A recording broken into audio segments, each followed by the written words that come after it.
Hello po, today tuturo ko po sa inyo ang tamang pag-video at pag-save ng video dito sa H2 Powerbank.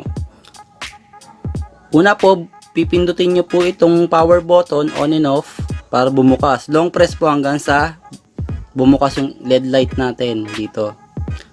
Okay, 1, 2, 3, 4. Bumukas na po siya, no? Ngayon, ganito po yung tamang pagbibideo. Okay? Pipindutin nyo po to power button ng 3 seconds, tapos bibitawan natin agad. Magbilang po tayo, no? Ng 3 seconds, tapos bitaw. Okay? 1, 2, 3, bitaw.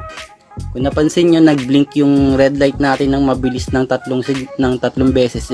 Ibig sabihin po nun, nag-record na po siya. Ngayon, ang pagsisave, ganun din po. 3 seconds, pipindutin nyo po itong 3 seconds, tapos bibitawan nyo po.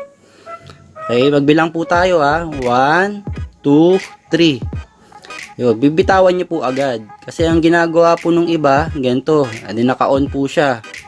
Pipindutin nila na matagal to, tapos hintayin nila mag-blink, tsaka nila bibitawan. Mali po yun. Ang ginawa po ninyo pag gano'n, pinatay nyo po yung power bank. Okay?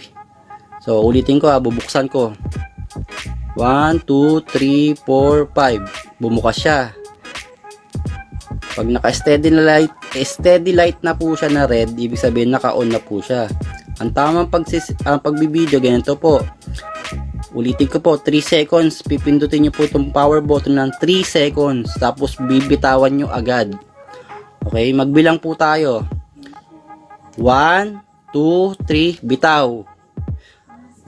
Ayun, nag-blink siya ng mabilis, no? Yung blink niya mabilis, 3 seconds. Ibig sabihin, tama yung saving niya. Kasi kung mabagal, tapos maraming blink, ibig sabihin, pinatay nyo. So, ang tamang pag-save, ganun din. Simple lang, 3 seconds, tapos bitaw. 1, 2, 3, bitaw. Ganun. Mali po yung ganito ha. Nakabukas po yung ilaw, tapos pipindutin nyo po ng matagal. Ganyan. Ang ginawa po nyo pag ganyan, pinatayin nyo po yung power bank. Mali po yun. Ulitin ko po, ang tamang pagbibideo po ganito, buksan nyo muna. Ayan, naka-on na siya. Magbilang po tayo 3 seconds, tapos bitaw. 1, 2, 3, bitaw. Yun. Tapos ang pagsisave ng video, ganun din, simple lang, 3 seconds, tapos bitaw.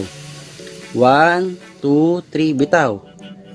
Ayun, ganun lang po kasimple siya. So, sana may natutunan nyo po yung tamang pagbibideo at pagsisave po dito sa H2 Powerbank. Salamat po and God bless.